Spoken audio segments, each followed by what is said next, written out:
Elizabeth Bathory. Nama ini identik dengan bangsawan haus darah yang telah menghabisi ratusan korbannya. Konon Bathory meminum dan mandi dengan darah para korbannya demi awet muda. Kisah Bathory ini sudah menjadi seperti legenda yang menginspirasi cerita-cerita populer lainnya seperti Dracula.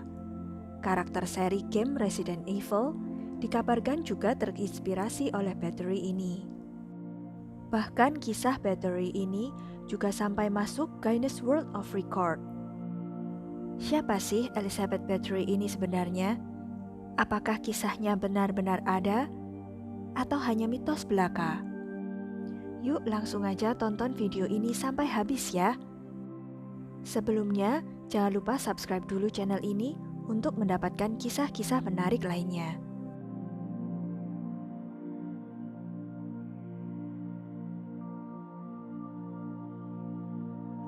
Elizabeth Bathory adalah putri dari keluarga bangsawan Hungaria, Bathory. Dia lahir antara tahun 1560 dan 1561 di kota Nyírbátor, Kerajaan Hungaria. Ayahnya adalah George Bathory, Jenderal Exet, dan ibunya adalah Anna Bathory. Keluarga Bathory memiliki hubungan kekerabatan dengan Raja Polandia dan Pangeran Transilvania. Elizabeth Bathory adalah hasil perkawinan sedara yang membuat dia menderita penyakit epilepsi. Akibat penyakit itu, Bathory berkali-kali kejang hebat sejak kecil. Elizabeth Bathory tinggal dan besar di istana keluarga di Exet, Hungaria Timur. Terlahir di tengah keluarga bangsawan yang istimewa, Elizabeth besar dalam limpahan kekayaan, pendidikan, dan status sosial. Namun menjadi bagian dari keluarga bangsawan, Elizabeth juga hidup dalam peraturan yang ketat. Dia bahkan telah bertunangan dengan keturunan bangsawan lain sejak usia 10 tahun. Sejak kecil, Elizabeth sudah dididik untuk menjadi orang yang kuat dan tidak berperasaan. Melihat hukuman-hukuman kejam bagi orang yang melakukan kesalahan merupakan hal yang biasa baginya sejak kecil. Elizabeth menikah saat berusia 15 tahun dengan Ferenc Nadasdy yang berusia 19 tahun, putra dari Baron Tamas Nadasdy yang juga merupakan keluarga bangsawan terpandang di Hungaria. Pernikahan mereka tentu saja dilatar belakangi tujuan politik dalam lingkaran aristokrasi. Usai menikah, Elizabeth pindah ke kastil milik keluarga Nadasdy di Sarvar, sementara suaminya melanjutkan pendidikan di Wina, Austria. Sebelum melangsungkan pernikahannya, Elizabeth memiliki seorang kekasih yang merupakan petani muda. Melalui hubungan ini, Elizabeth ternyata hamil. Oleh karena itu, dia sempat dibawa kembali ke kastil keluarga dengan alasan sakit. Dia pun melahirkan seorang putri yang kemudian dibuangnya. Dari pernikahannya dengan Nadasdy, Elizabeth melahirkan setidaknya 5 anak. Pada tahun 1578, Nadasdy menjadi komandan pasukan Hungaria dan turun dalam perang melawan Kesultanan Utsmania. Selama sang suami berperang, Elizabeth berwenang dalam mengatur urusan bisnis dan kenegaraan, bahkan termasuk urusan kesehatan masyarakat Hungaria. Sejak itulah, rumor bahwa Elizabeth menyiksa pelayan dan sejumlah perempuan lainnya di Kastil Kastije mulai mencuat. Suatu hari, Elizabeth memukul seorang pelayan yang masih gadis karena menyisir rambutnya terlalu keras. Ketika memukul gadis itu sampai berdarah, darah sang pelayan menetes ke tangan Elizabeth. Ketika melihat darah itu menetes di kulit tangannya, Elizabeth merasa warna kulitnya tampak lebih muda. Dari situlah Elizabeth beranggapan bahwa dengan darah, dia akan menjadi tampak lebih muda. Darah dianggapnya sebagai rahasia untuk awet muda. Dan karena pelayan yang dipukulnya adalah seorang gadis muda, maka dia berkesimpulan bahwa darah dari perawan adalah darah terbaik dan paling efektif. Elizabeth disebutkan memiliki penyimpangan, yakni menyukai sesama jenis dan gemar menyiksa para gadis muda setempat. Dia juga disebut-sebut kerap menyiksa para pelayan di kastil dengan cara mencambuk, memukul, bahkan membakar mereka hidup-hidup. Menurut rumor yang beredar, Elizabeth juga menganut paham pemuja setan serta ilmu sihir. Nadasdi, suaminya, meninggal dunia pada Januari 1604 di usia 48 tahun karena sakit. Namun tidak ada keterangan rinci mengenai penyakit yang dideritanya. Setelah suaminya meninggal, ketakutannya untuk menjadi tua semakin meningkat. Dia kemudian mulai mencari gadis-gadis muda untuk memuaskan kebiasaannya. Setelah mencari para gadis malang, dia mengikat mereka di atas bak mandi. Dengan sadis, Elizabeth menyayat urat nadi mereka dan darah segar yang mengucur ke dalam bak mandi digunakannya untuk mandi. Elizabeth yang telah kehilangan akal sehat itu beranggapan bahwa mandi darah akan membuatnya tetap cantik dan awet muda. Dengan kecerdasan dan kecantikannya, Elizabeth memancing para korbannya ke istana dengan iming-iming pendidikan lebih tinggi. Para pelayan yang masih gadis mengalami siksaan mengerikan dengan beberapa anggota tubuh dipotong demi penyediaan darah untuk Elizabeth. Menurut catatan sejarah, lebih dari 600 wanita muda meninggal karena Elizabeth. Korban-korban itu tidak hanya berasal dari kalangan pelayan, tetapi juga dari kalangan petani, bahkan bangsawan.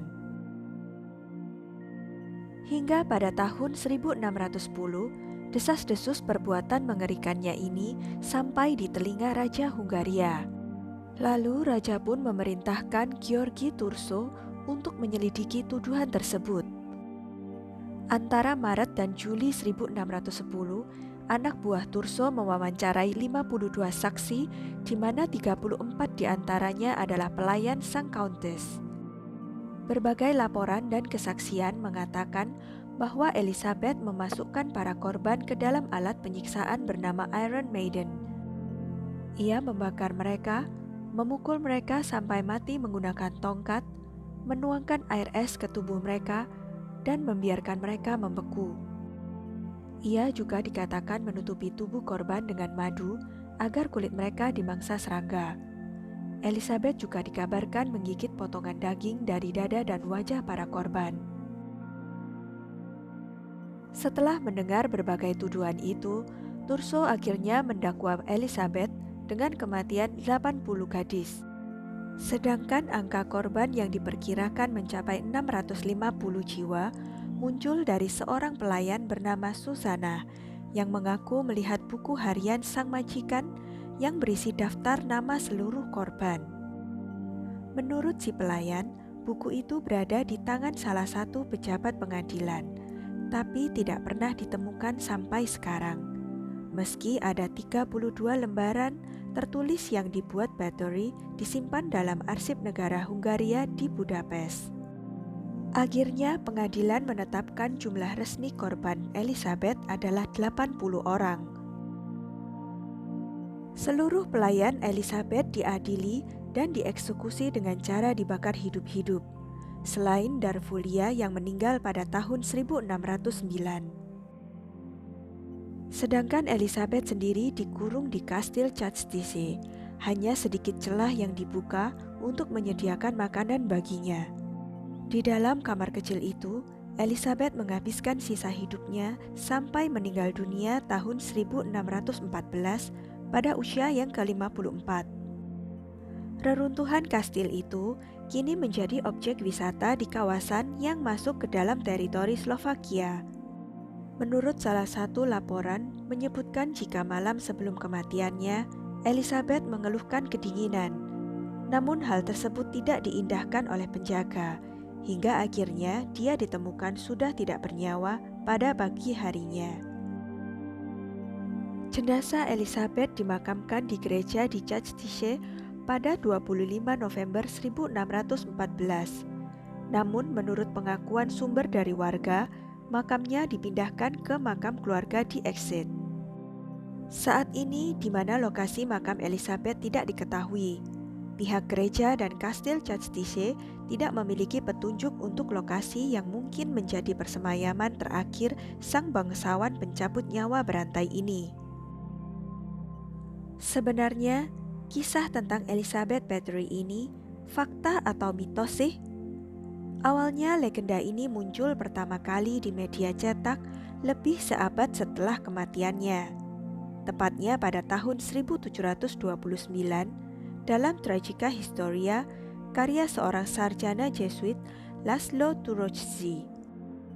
Sebetulnya tidak ada atau belum ada bukti bahwa Elizabeth mandi menggunakan darah korbannya. Beberapa sejarawan bahkan berpendapat bahwa kasus Elizabeth hanya konspirasi belaka yang didasari motif ekonomi serta politik. Faktanya, Elizabeth kaya raya, menguasai tanah yang luas dan berkuasa. Itu semua kian bertambah setelah kematian suaminya. Sedangkan orang yang pertama kali memerintahkan penyelidikan terhadap Elizabeth adalah Raja Hungaria Matthias II. Selama bertahun-tahun Matthias II menerima pinjaman uang dari suami Bathory tanpa sama sekali berusaha untuk membayarnya. Nah, hutang dalam jumlah besar tersebut akhirnya dianggap lunas oleh keluarga sang Countess sebagai imbalan untuk mengizinkan mereka mengurus penawanan Elizabeth, alih-alih eksekusi mati. Selain itu, kepemilikan tanah Elizabeth dan Nadasdi juga dialihkan. Tak hanya faktor ekonomi, muncul pula konteks persaingan antara Katolik dan Protestan di Hungaria pada masa itu yang melatari kisah Elizabeth. Ketika tidak sedang memerangi orang-orang Ottoman, kerajaan Hungaria menghadapi konflik internal. Sebagian besar bangsawan saat itu adalah penganut Katolik, sementara klan Bathory dan Nadasdi ada di kubu Protestan. Kasus Elizabeth lantas dianggap sebagai salah satu upaya menjinakkan salah satu pihak, menjaga agar orang-orang Protestan tidak memberontak terhadap raja. Walaupun motif-motif tersebut bisa dibilang cocok dengan kejatuhan Elizabeth Bathory, tapi kesemuanya pun tidak disertai bukti historis. Dalam riset yang dirilis pada tahun 2014, Rachel Leigh Bledsoe dari Illinois State University menyatakan bantahannya. Dia menyebutkan bahwa perempuan berkuasa bukanlah sesuatu yang ditakuti dan dihindari di Polandia dan Hungaria pada saat itu. Bahwa hutang-hutang raja terhadap Elizabeth tidak bisa dibatalkan begitu saja. Dan bahwa kasus kekejaman sang Countess dibuka lantaran memang tersedia bukti-bukti yang kuat. Sampai para sejarawan menemukan bukti baru dan kuat, Elizabeth Bathory masih akan tetap disebut telah melakukan 80 hingga 650 penyiksaan dan pencabutan nyawa. Sampai di sini kisah tentang Elizabeth Bathory. Bagaimana pendapat kalian? Menurut kalian, apa betul Elizabeth Bathory melakukan hal-hal sadis tersebut? Atau itu semua hanya propaganda belaka? Komen di bawah ya. Sampai jumpa di kisah-kisah selanjutnya.